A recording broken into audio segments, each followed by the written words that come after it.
pencernaan sindrom itu artinya kumpulan gejala. Nanti akan aku bahas kenapa apa aja yang dimaksud dengan ini dan bisa ditolong pakai apa sindrom si masalah ini. Sebelum membahas soal Leaky gut syndrome-nya, karena kita ngomongin konteksnya adalah sistem saluran cerna itu sebetulnya ada makhluk hidup yang tinggal di situ. Namanya kalau kita bilang tidak mikrobiota. Terkenalnya sih sebagai probiotik. Tapi kalau probiotik jangan dikaitin selalu dengan merek minuman itu ya, gitu sih minuman probiotik itu karena itu mah cuma satu jenis strain. Sebenarnya strain di kita, probiotik di kita itu beratnya tuh sampai 1-2 kilo. Dalam arti kita nggak akan bisa ngebuang ini kalau misalnya kita pengen berfungsi dengan sehat, dengan normal. Sebetulnya probiotik ini tuh ada di satu badan kita, tapi 95% adanya di sistem saluran pencernaan. Sedangkan pencernaan kita itu segede 2 lapangan tenis. Jadi kebayang betapa gedenya saluran pencernaan kita, tapi di packing sampai kecil banget sampai jadi seperut kita ini. Lalu yang berikutnya, sebetulnya bakteri yang ada yang di gut mikrobiota atau probiotik ini tuh ukurannya tuh 10-50 kali lebih kecil dari sel badan kita sendiri. Tapi secara jumlah mereka tuh jauh lebih banyak, 1:10. Jadi kita tuh sebetulnya lebih bakteri dibandingin manusianya sebenarnya. Tapi yang jadi masalah sekarang akibat dari pola makan kita yang mulai ngaco atau konsumsi antibiotik atau obat anti radang, si populasi probiotik itu makin menurun. Tolong ini pengetahuan secara umum, ada 2 term di sini, probiotik dan prebiotik. Probiotik itu istilahnya tuh bakteri hidupnya. Bakteri hidup bisa jadi bakteri atau ragi. Ada beberapa ragi yang jenisnya memang menguntungkan buat kita. Dan bisa juga didapatkan dari fermentasi yogurt, kefir, sauerkraut, kimchi itu bisa, miso bisa, kombucha bisa. Dan probiotik itu paling terkenal untuk mengatasi masalah diare, masalah sistem saluran cerna, diare, susah pup, flu juga bisa, masalah pencernaan lainnya bisa. Cuman jangan misalkan gini, tahu ya merek yang terkenal itu, si merek yang terkenal itu memang buat melancarin pup. Jadi kalau anak yang lagi diare dikasih itu makin diare. Kalau anak yang susah pup dikasih itu iya makin lancar. Jadi probiotik itu sebetulnya punya fungsinya masing-masing. Strainnya tuh banyak banget. Kalau prebiotik itu makanannya, karena namanya probiotik itu adalah makhluk hidup, prebiotik itu makanannya mereka. Prebiotik itu contoh yang paling populer itu sebetulnya adalah bawang-bawangan, bawang bombay, bawang putih, bawang daun, wortel. Cuman yang paling saya kemarin nemu baru ngerti artinya, bengkuang itu paling bagus buat makanan probiotik di dalam badan kita tuh. Oke. Nah sekarang gunanya probiotik itu apa? Ada 3. 1, immunomodulation. Artinya apa? Dia tuh yang ngatur kekebalan tubuh kita. Immunomodulation dalam arti bisa antara 2. Antara jadi tipe-tipe yang anak-anak atau orang dewasa yang gampang alergian jadi lebih tidak alergian, atau tipe-tipe yang gampang sakit jadi nggak gampang sakit. Nomor 2 adalah untuk improve mucosal immunity. Itu fungsinya tuh lebih ke kalau tipe-tipe orang-orang yang gampang pilek, gampang batuk, dahak nggak sembuh-sembuh, hidung mampet pagi-pagi, itu bisa dibantu dengan probiotik. Atau probiotik juga bisa ngebantu dalam produksi vitamin, terutama vitamin K. Jadi kalau kalian punya teman-teman atau rekan atau keluarga yang gampang lebam, ujuk-ujuk lebam, padahal nggak kepentok, ujuk-ujuk mimisan, ujuk-ujuk istilahnya gusi berdarah, itu biasanya kurang probiotik karena vitaminnya hanya bisa dibentuk oleh probiotik, yaitu vitamin K. Yang berikutnya, probiotik itu juga membantu untuk menurunkan kolesterol karena si probiotik ini dia tuh benar-benar mencegah gula itu kebanyakan masuk ke dalam badan. Jadi kalau orang-orang yang kolesterolnya terlalu tinggi padahal makanannya udah lumayan benar, pertimbangin ini, mungkin jangan-jangan kekurangan probiotik. Oke, probiotik itu jenisnya banyak. Yang paling terkenal Lactobacillus casei misalkan, Lactobacillus acidophilus kayak merek-merek Symbio, merek-merek Rilus kayak gitu itu Lactobacillus. Ada Bifidobacterius. Kalau yang dipakai di Utsukushi itu adalah yang Enterobacter. Enterobacter itu biasanya dipakai karena kelemahan, kan tahu ya merek-merek probiotik itu banyak banget. Yang jadi masalah populasi probiotik itu Istilahnya tuh nggak semuanya bisa survive. Dalam arti begitu masuk ditelan di dalam mulut, ditelan masuk ke asam lambung, belum tentu hidup, belum tentu nyampe ke usus. Enterobacter itu biasanya dipilih karena mereka tuh yang paling tahan sama pH asam lambung. Karena pH badan asam lambung kita itu bisa melarutkan sampai baterai pun bisa sampai hilang. Jadi belum tentu probiotik-probiotik yang dijual di luar sana tuh bisa survive masuk ke usus kita. Jadi pertimbangkan istilahnya mah jumlah bakteri yang hidup di dalam satu kapsul tersebut. Maka sekarang tuh mulai dipropose sejak 2016 bahwa probiotik itu adalah disebut sebagai forgotten organ. Karena mereka tuh fungsinya udah mana jumlahnya banyak banget, fungsinya bisa sampai ribuan. Akhirnya dipropose sama dunia kedokteran tuh ini tuh sebagai organ tubuh yang baru. Gitu kan, kalau organ tubuh udah tahu dari awal otak segala macam itu udah dari tahun jebot. Yang ini mulai dipertimbangkan karena dia memproduksi vitamin K, vitamin B12 juga diproduksi sama probiotik. B12 itu sangat penting untuk orang-orang yang gampang kesemutan, gampang kram, gampang kaku. Juga diproduksi oleh probiotik. Lalu yang ini short chain fatty acid. Short chain fatty acid itu melambangkan seberapa banyak makanan yang bisa dicerna oleh badan dan racunnya bisa dikeluarkan oleh pup. Sebenarnya cara ngecek probiotik yang baru available ada di Indonesia tuh pakai lab, cuma bisa di Prodia. Sementara ini pakai kultur pup. Jadi pupnya diambil, masukin ke dalam toples gitu, nanti diperiksa ininya, HCFA-nya. Nanti bisa kelihatan probiotik mana yang lemah. Apakah probiotik yang buat mencerna lemak, mencerna sayur, mencerna protein, bisa ketahuan semua hasilnya di situ. Oke. Yang mau saya bahas juga adalah probiotik itu sebetulnya dari masing-masing umur, dari mulai belum lahir sampai ke orang tua, itu tuh kita tuh punya variasi bakteri-bakterinya. Tapi yang paling penting kalau buat saya adalah waktu masih dalam kandungan. Karena ketika sang ibu makannya terlalu tanda kutip kurang bagus, terlalu jorok, si bayinya begitu lahir tuh akan punya resiko alergi yang kenceng. Jadi yang paling harus diperhatikan kalau untuk ibu-ibu, nomor 1, makanannya jangan terlalu banyak makanan yang ngasih makan makanan populasi bakteri yang kurang bagus. Nomor 2 adalah kalau bisa lahirnya jangan sesar. Karena lahir sesar itu membuat si bayi itu tidak bisa melewati kanal vagina ibu. Sedangkan di kanal vagina ibu itu hanya ada satu jenis probiotik di dunia ini, jadi nggak bakal bisa didapat dari tempat lain.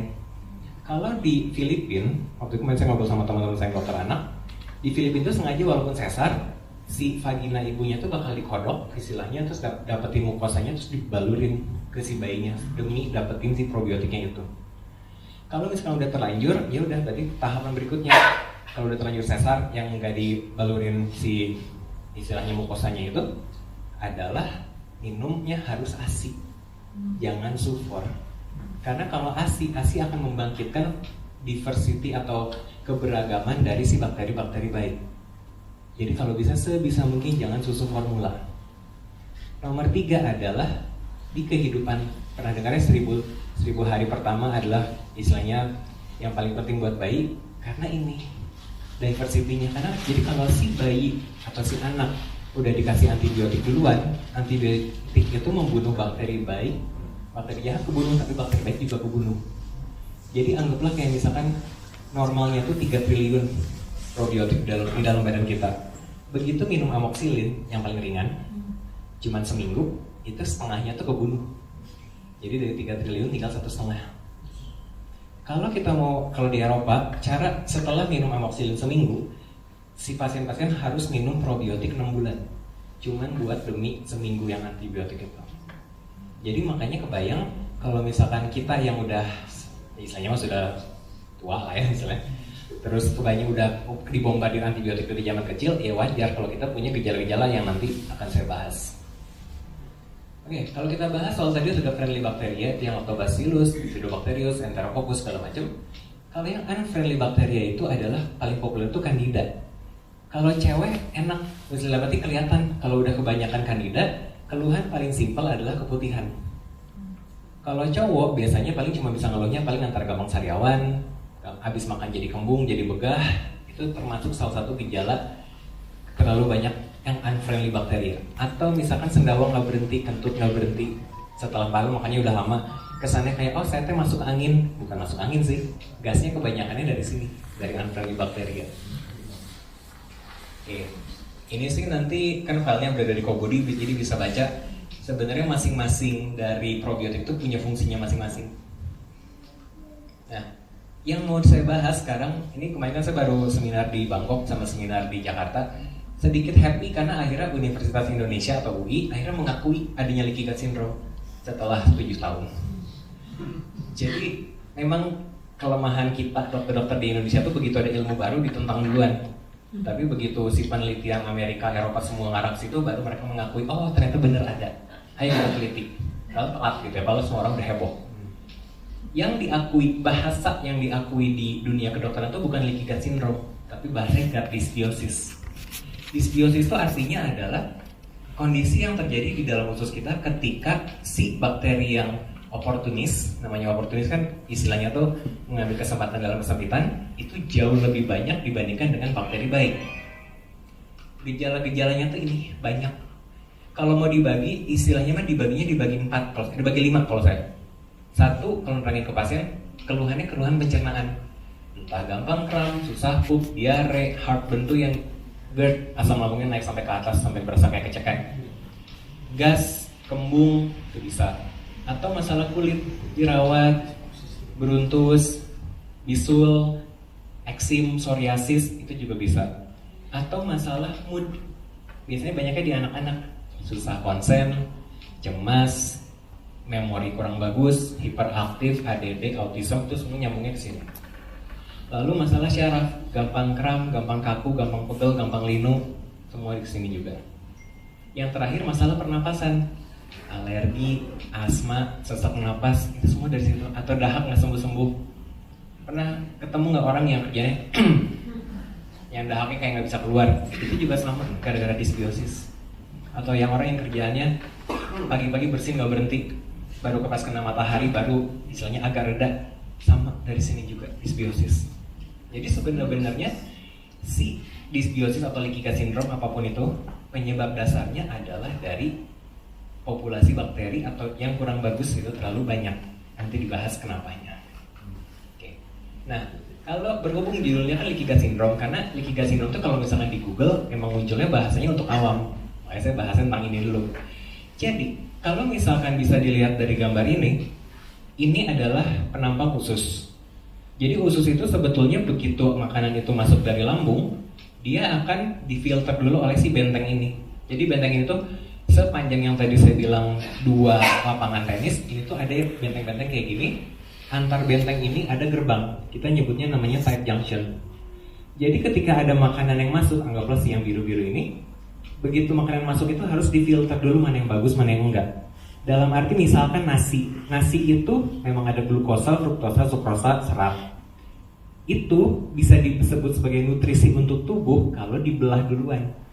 Jadi sebelum masuk ke pembuluh darah, di breakdown dulu, jadi glukosa, fruktosa, sukrosa, baru masuk, baru disebar ke seluruh tubuh. Itu nutrisi yang benar. Kalau kondisi leaky gut syndrome, si bentengnya ini jaraknya jauh. Jadi ketika ada partikel makanan, nasi misalkan, dia langsung masuk tanpa disortir. Sama antibodi kita disangkanya sebagai benda asing atau alien atau patogen kalau bahasanya bakteri.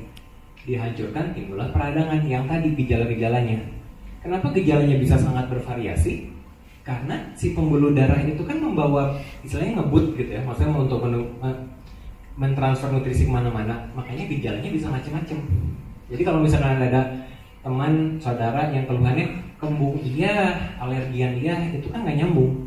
Yang satu di pencernaan, yang satu misalkan di kulit. Kenapa bisa dua-duanya kena?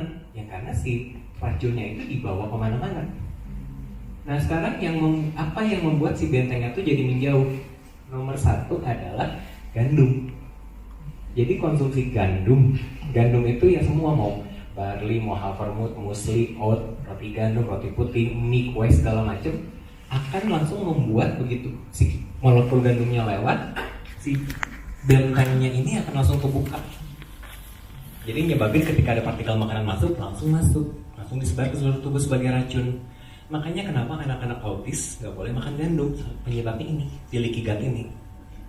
Nomor 2 yang bisa menyebabkan, kalau gandum itu cuma kayak begitu udah masuk, nyebar ke seluruh tubuh, tutup lagi. Yang bisa bikin permanen kayak gini adalah ketika populasi ragi di dalam si usus ini tuh makin lama makin banyak. Penyebab dasarnya apa? Nomor satu adalah antibiotik. Yang tadi saya bilang, begitu antibiotik masuk, si bakteri jahatnya mati, bakteri baiknya juga mati. Karena bakteri baiknya yang menjaga supaya bentengnya ini tetap rapat. Yang kedua yang jadi masalah adalah makanan. Makanan yang paling bisa menyebabkan ini bolong adalah makanan yang memberi makan terhadap ragi. Makanan ragi apa? Gula. Gula itu apa? Banyak. Karbo, tepung, gula, mau rasanya asin, mau rasanya manis, tetap aja karbo. Itu yang akan menyebabkan si bentengnya itu jadi bolong. Makanya kenapa kalau misalnya mau nyembuhin ini nomor satu, cut dulu karbonya, cut dulu gulanya. Kira-kira minimal 3 mingguan, minimal 3 minggu sampai 3 bulan baru deh nanti ini bisa rapat lagi. Yang kedua, yang saya mau highlight juga karena sekarang kan trennya tuh harus istilahnya mah ngelahirin anak tuh anak angka cantik gitu ya. Padahal yang akan jadi masalah buat anak-anak itu sebenarnya ada 3, saya ulang lagi. Dari ibunya makan apa, nomor 2 adalah si anaknya istilahnya dilahirkan pakai cara apa, ASI atau susu formula, sama makanan di 5 tahun pertama. Jadi nitip banget ya kalau misalkan ada kesempatan lahirnya normal buat cucu, buat saudara, buat siapa, tolong kalau bisa melahirkan normal biar nggak terlalu gampang alergian. Di penelitian terbaru 70% anak yang autism atau yang alergian, checklistnya 3 yang tadi. Lahirnya adalah sesar, minumnya sufor karena ibunya mungkin asinya sedikit atau misalkan istilahnya nggak ada waktu. Yang ketiga antibiotik, itu mah 70%-nya autis gitu. Jadi hati-hati. Nah, sekarang apa yang menyebabkan tadi leaky gut syndrome itu terjadi? Nomor satunya sebenarnya yang paling happening itu adalah candida overgrowth. Kenapa ini tuh banyak banget, saya istilahnya sehari bisa dapat 20 kali pasien yang ada masalah candida overgrowth. Karena yang pola makan kita itu semuanya sekarang high carbo. Coba kalau lihat di mall, koi, dum-dum, kalarius, Chatime, itu kan gula semua. Satu ini, kemampuan badan manusia untuk menerima gula itu cuma boleh 4 gram per hari. 4 gram itu 1 sendok teh. Lebih dari 4 gram itu udah kelebihan buat badan. Satu dum-dum kira-kira tuh itu tuh kira-kira 16 sampai 20 sendok teh gula. Dari mana? Dari susunya, dari gulanya, dari bubble-nya, itu kan tepung juga. Dari creamernya, dari ininya, itunya, total 16 sampai 20. Makanya kemarin itu sempat heboh di dunia kedokteran gara-gara salah satu Instagram entah Halodoc atau Clickdoc bilang bahwa boba itu, ya saya minuman milk tea itu menyehatkan. Itu heboh di dunia nutrisi. Karena takutnya jadi istilahnya mengacaukan pemikiran pasien. Karena bilang, oh kalau di Instagram kan bagus gitu. Padahal ini mimpi buruk banget bisa bikin candida ini. Nanti bikin yang tadi gejala-gejala itu.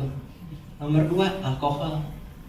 Alkohol itu kadang-kadang orang suka mikirnya, nggak apa-apa lah dok, biar doang, nggak akan ngaruh. Enggak, alkohol itu kita nyebutnya sebagai jus gandum. Kenapa? Ya karena kan dia fermentasi gandum atau fermentasi kentang, tapi dalam bentuk liquid. Sekali minum bisa berapa? 12, 13, 15 botol, 2 botol. Sama, itu akan bikin kandidanya makin lama makin tinggi. Yang ketiga, orang itu terlalu hype banget atau terlalu heboh banget sama makanan fermentasi. Misalkan, bilang, kombucha sehat. Benar, kombucha sehat dengan syarat nggak ada leaky gut. Begitu ada leaky gut, dikasih makanan fermentasi yang ada kembung, yang ada mual, yang ada muntah, yang ada mah. Bukan salah kombucha, tekniknya bukan salah kombuchanya, tapi salah pengetahuan si pasiennya tuh menganggap semua orang pasti cocok makan yogurt, semua orang pasti cocok makan tempe. Enggak, belum tentu, cek dulu. Yang berikutnya, obat yang tadi aku bilang, nomor 1 antibiotik yang paling bahaya. Makanya kenapa kalau di Eropa anak mau demam 3 hari 4 hari nggak langsung dikasih antibiotik. Kenapa? Mereka udah mempertimbangin probiotiknya. Karena cost buat yang masyarakatnya nggak pengen mahal-mahal banget. Kalau kita kiblatnya Amerika kiblatnya apa? Obat. Tiap kali ada masalah apa, jeger obat. Nanti kalau ada gara-gara diare, gara-gara pusing, kasih obat apa, nanti efek sampingnya apa, kasih obat lagi ini, kasih obat lagi itu. Jadi pabrik obat. Saya pernah dapat pasien 60 tahun buat 18 jenis obat, saya ngeliatnya sampai gila. buat hipertensi 3, buat diabetes 2, buat sakit kepala, buat ngah, buat ini, buat itu, capek.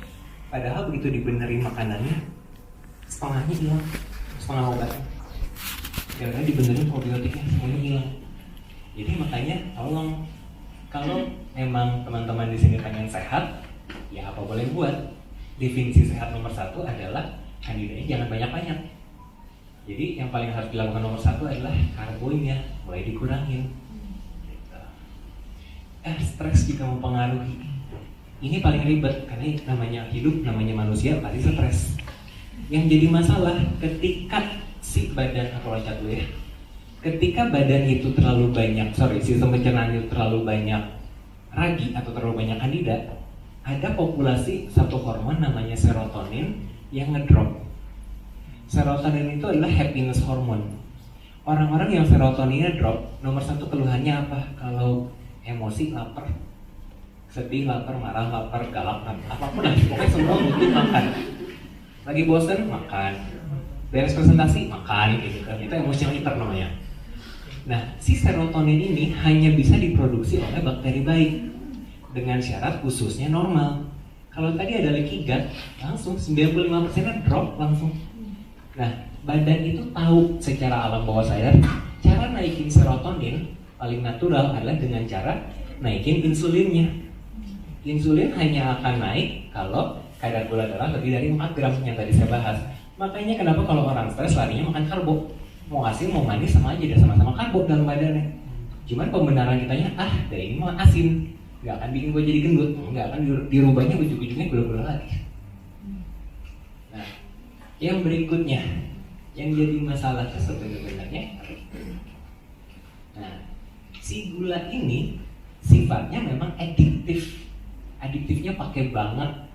Gula itu naginya tuh kira-kira penelitiannya tuh, ada kalimat di internet yang heboh bahwa terus banyak yang ngembang karena kalimatnya adalah gula itu 8 kali lipat lebih tinggi daripada kokain, daripada heroin. Sebetulnya itu penelitiannya ada dasar. Jadi ada suatu penelitian pakai CT scan, si orang itu memang sengaja dibanding kiri kanan, yang satu dikasih gula, yang satu dikasih heroin. Di scan yang light up, yang nyala sama, bagian otaknya itu bagian otak yang itu, cuman lebih lama yang dikasih gula. Ya sekarang kalau kita ngambil gula banyak, gampang. Kalau kita beli heroin mungkin mahal, saya nggak tahu sekarang beli berapa, 500 ribu saya nggak tahu. Tapi gula kan begitu kita sakau, tinggal misalnya buka lemari dapur pasti ada gula. Buka permen dapat 1, kopi saset dapat. Ini jadi masalah. Jadi begitu, saya banyak pasien yang pengen kurus selalu bilang, Ki, kok mas bro berhentiin gula 3 minggu. Gampang dok, 3 minggu gula. Terus gue bilang, lu seminggu pertama lu akan sakau kayak orang gila, lu akan lapar kayak orang gila, lu akan rungsing kayak orang gila. Gak mungkin begitu, coba 3 hari kemudian, dok gila gue mau pingsan. Dok sumpah gue ngeleyang, dok sumpah gue ngelepar. Kenapa?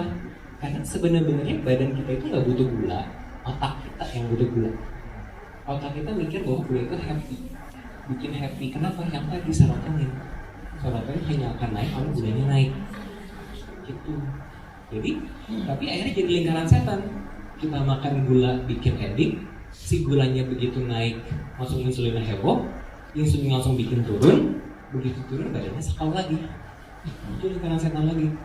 Yang jadi masalah, sebelum si gulanya itu masuk ke dalam darah, gulanya ngasih makan ragi dulu. Ini lingkaran setan. Yang paling mengerikan dari ragi itu punya kemampuan ngirim sinyal ke otak, bikin kita lapar mata, lapar mulut. Makanya susah. Jadi kalau misalnya dok, jadi gue mesti gimana? Ya kuatin selama seminggu, tiadakan total di gula, baru kitanya bisa lebih kuat menghadapi cobaan hidup. Baru deh ininya baru lumayan bener. Yang jadi masalah sekarang kalau misalnya ada bapak-bapak, ibu-ibu yang pengen kurusan, cara paling cepat bikin kurus adalah insulinnya diturunin. Cara paling cepat gimana? Ya karbonya kurangin. Emang bonus lah. Nah, ini rangkumannya sebenarnya.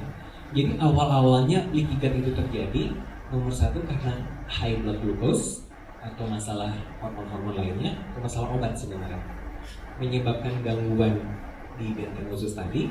sehingga menyebabkan kekurangan gizi. Pernah nggak sih coba kalau yang ibu-ibu atau yang cewek, pernah nggak sih kalau PMS pengennya makan coklat, pengennya ngemil sesuatu yang ya gitulah, gitu-gitu, yang manis, craving. Sebetulnya badan tuh curhat, gue butuh magnesium, keterima di otaknya, gue butuh coklat. Salah sih sebenarnya.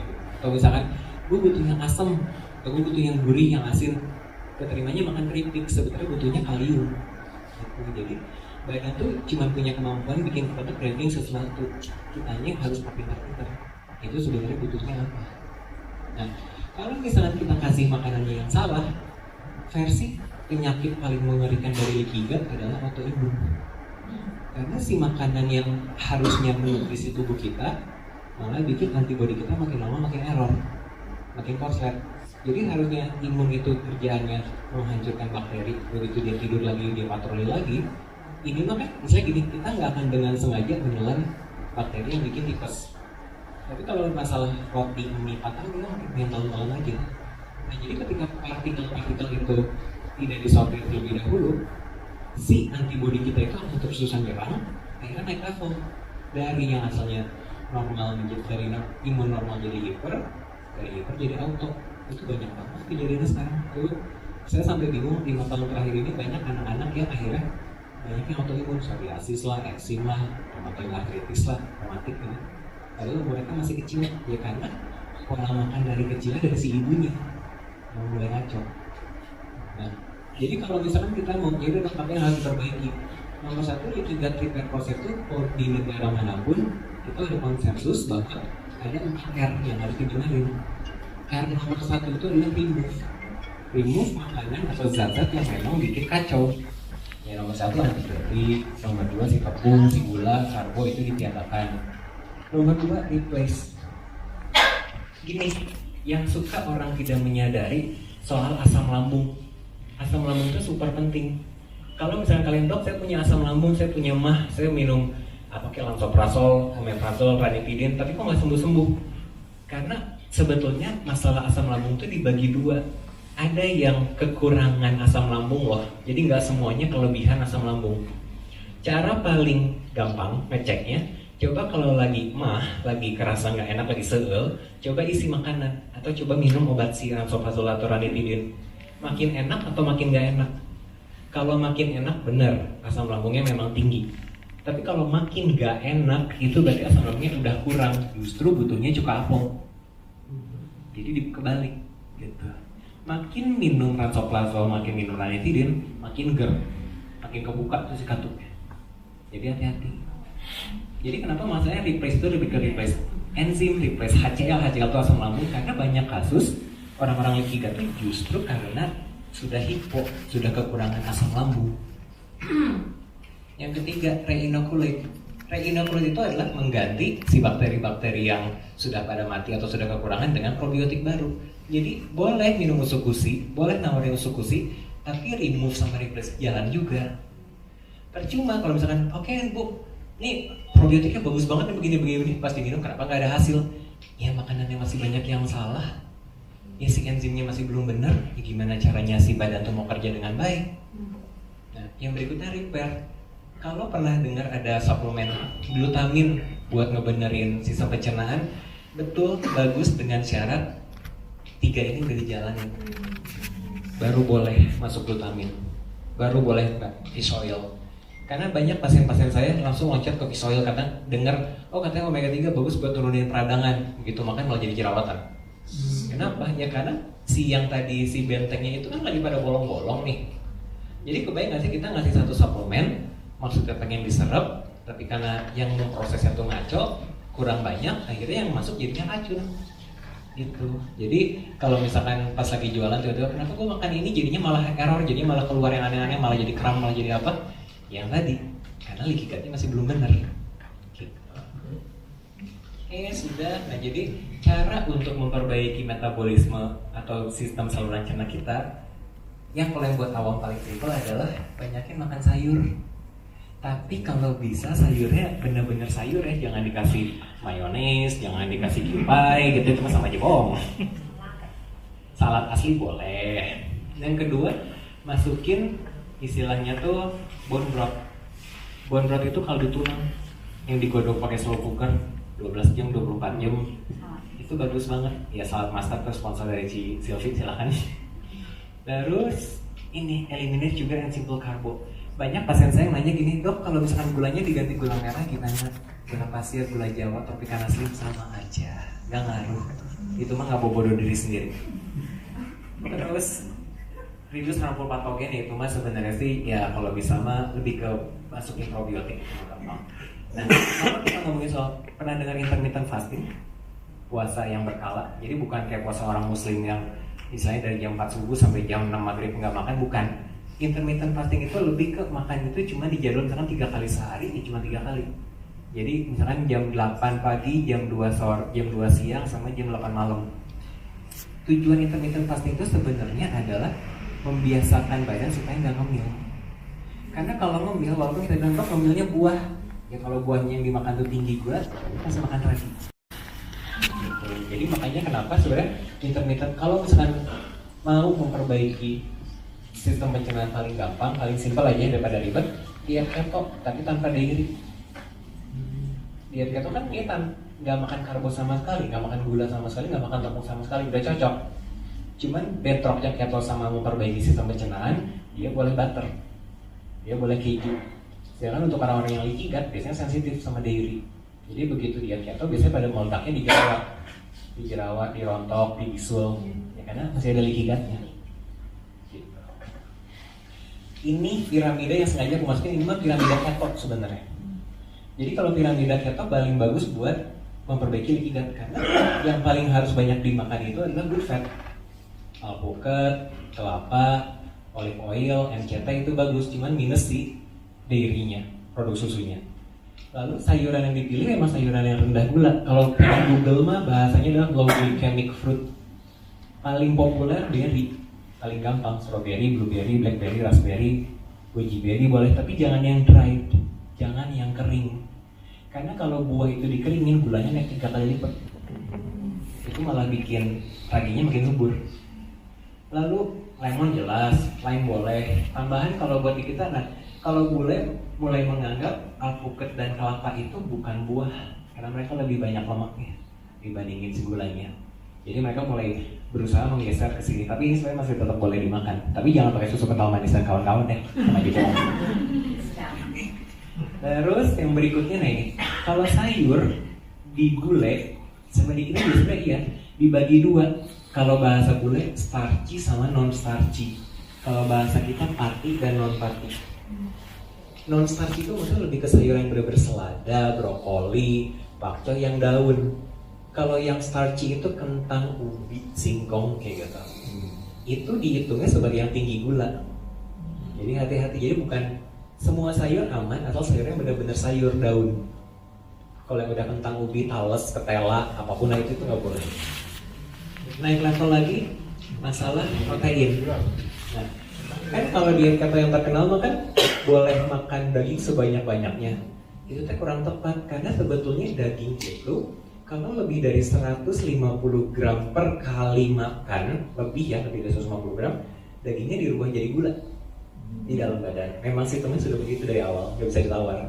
Jadi daging harus maksimal 150 gram. Mau dikombinasi mau apa, pokoknya maksimal 150 gram. Berlaku juga buat masalah kacang. Kan kacang juga golongannya adalah protein. Kacang kalau digulai dibagi 2, golongan nuts sama golongan beans. Kalau di kita mah istilahnya mah kalau kacang naso, almond, mede, pistachio, kenari itu aman. Tapi maksimal tuh tangan masing-masing, handful gitu. Jadi benar-benar satu tangan ini diraup. Nah, segitu sehari. Kalau misalkan beans itu sebenarnya termasuknya kan kayak kacang merah, kacang hijau, kacang kedelai itu relatif gulanya lebih tinggi. Jadi jangan. Kalau mau ganti sama biji-bijian, chia seed, flax seed, kuaci boleh. Hati-hati, kuaci yang merek terkenal yang rebo itu, sebut merek kayak dulu bingung. Rebo itu, asal aku penyebab rebo yang original itu nggak aman. Ternyata dia pakai gula tropicana. Tetap jadi kalau misalkan nanti baca benar-benar jadi kayak apa. Terus fermented food, kenapa di skala paling kecil itu? Karena nggak semua orang cocok sama makanan fermentasi. Yang terakhir natural sweetener, pemanis buatan. relatively kalau 4 jenis ini lumayan aman karena nggak ngasih makan ragi. Nomor 1 stevia, nomor 2 monk fruit. Monk fruitnya buah lohanko yang beneran. Terus xylitol sama erythrol. Itu lumayan bener. Tapi kan banyak yang bilang, berarti xylitol aman dong permen. Kagak, xylitol gitu dibaca itu aspartam semua, itu gula buatan Tropicana. Jadi kudu pintar-pintar kan gitu maksudnya untuk milih gitu. Cuman kalau mau nanya dok, jadi apa yang paling bagus buat ngebenerin leaky gut? Good fat. Mau itu avocado, coconut oil, olive oil, itu boleh bebas. Kalau memang nggak ada keluhan kulit atau nggak sensitif dengan dairy product, boleh masukin butter, boleh masukin keju, tapi jangan cheddar jangan merek, ya itulah yang biru itu. Soalnya itu udah lagi heboh di Amerika karena itu bukan nggak bisa dibilang sebagai keju, karena cuma kurang dari 40% kejunya. Emang repot. Nah sekarang kalau ini aku mau bahas ini yang lagi heboh di dunia kedokteran, cara bikin kurus dengan sangat cepat. Tapi sayangnya ini ditolak sama Indonesia karena ini tuh metodenya adalah transplantasi feses, transplantasi kotoran pup. Jadi dari orang yang sudah six pack diambil tuh si kotorannya, isinya kan probiotik semua, termasuk si Enterococcus facialis itu, ditanam atau ditransplantasi di orang yang obes, kurus loh dalam waktu 3 bulan. Caranya diambil masuk kapsul, tanda kutip ditolak. Itu kenapa ditolak sama Indonesia, karena katanya haram, karena kan bukan kotoran. Tapi maksudnya luar biasa loh, cuma 3 bulan langsung kurus, gue juga mau. Ini kalau ada mah susah niat. Nah, untuk merangkum, probiotik itu intinya tuh dia memiliki 4 fungsi. Yang paling happening di kita tuh adalah mengatur kekebalan tubuh. Nomor 2 adalah metabolisme energi. Jadi kalau probiotik itu sudah banyak, sudah optimal, kita mau makan brutal kayak apapun tetap kurus. Karena dia mengatur mengatur energi. Makanya sampai ada penelitian probiotiknya kecil lihat tulisannya, cuman ini probiotik itu sampai bisa memang menurunkan berat badan dan membantu membakar lemak dan menurunkan trigliserida. Cuman ya sebenarnya yang paling repotnya gini, jenis kan ada yang nanya ke saya, dok probiotik itu apa aja? Bu, saya mah nggak mau jawab karena probiotik itu di mulut kita aja ada 500 jenis bakteri, di kulit ada 300-an, di pernapasan ada 500, di sistem saluran cerna ada 1000 jenis. Ya nggak mungkin saya sebutin satu-satu. Ya cuman pada intinya yang penting yang tadi leaky gut dibenerin supaya populasinya makin lama makin banyak. Oh iya, satu, kalau punya cucu, kalau punya anak, tolong biarkan mereka suruh mereka mainnya di rumput, main di tanah. Jangan biarkan mereka tuh terlalu bersih. Karena kalau misalkan kita dikit-dikit ke anak itu, kan pakai hand sanitizer, pakai tisu basah dikit-dikit, itu kita cuma membunuh bakteri jahat dan bakteri baik. Raginya tetap muncul.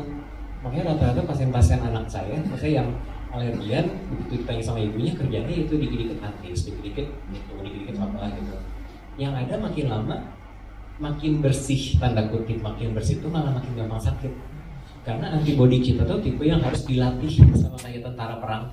Misalnya kalau tentaranya menyeng-menyeng cuma nongkrong doang, begitu ada serangan masuk, musuh masuk udah nyerah, bye-bye, mati kita semua. Antibodi juga sama. Kalau pengen anaknya kuat, ya ditantang, dilempar lah istilahnya, sok hujan-hujanan main, sok apa main gitu. Jadi jangan yang dikit-dikit harus ini dipelnya pakai yang antibiotik nih, antiseptik, ini cuci tangan pakai antiseptik, enggak, malah makin sakit. Gitu. Salah pengertian. Jadi kalau misalkan mau sehat, intinya harus kombinasi 3. 1 adalah pencernaannya harus sehat. 2, makanannya harus yang kaya untuk prebiotik atau probiotiknya. 3, kalaupun mau minum suplemen, pilih yang kualitasnya bagus. Sebisa mungkin pilih suplemen yang gulanya dikit. Gitu. Saya sampai request sih ke ARS ya, ngomong saya gulanya jangan terlalu banyak. Kalau misalkan mau usus-usinya mau berhasil dengan baik, ya gulanya kurangin. Ya asam-asam deh misalnya, tapi daripada minum manis tapi nggak ada hasilnya ngapain? Gitu. Sip. Jadi kalau misalkan pernah dengar ada kalimat you are what you eat, sebetulnya kurang tepat. Karena kalau you are what you eat belum tentu diserap dengan baik. Jadi makanya di dunia kedokteran akhirnya diganti jadi ini. Kamu bukan hanya masalah apa yang kamu makan, tapi apa yang kamu bisa serap dan kamu bisa olah untuk menjadi bagian dari tubuh kamu. Jadi kesimpulan saya gini, kalau misalkan pasien nanya, dok makanan apa yang paling jahat buat tubuh semua orang, pukul rata, saya akan jawab tepung. Karena tepung jenisnya banyak dan kita makannya tanda kutip guilt free. Kayak istilahnya, saya belum makan nasi, jadi saya makannya tepung aja. Terus begitu ditanya, udah makan belum? Belum. Kalau udah makan roti, udah makan ini, udah makan pasta, gitu. Minimal kalau udah makan nasi, saya udah makan nasinya agak toleransi sedikit, tahu diri dikit lah gitu. Saya banget udah makan. Karena biasanya rata-rata pasien saya yang kena legikan, begitu saya kan biasanya saya tulis dong jurnal makanan teh batagor, siomay, apa. Terus saya, mbak, nyadar nggak sih makanan salah? Enggak, kan nggak ada nasi. Padahal makan bihun, makan kue tiaw kan sama-sama dari tepung beras. Gitu. Jadi terima kasih banyak, semoga membantu ya ini.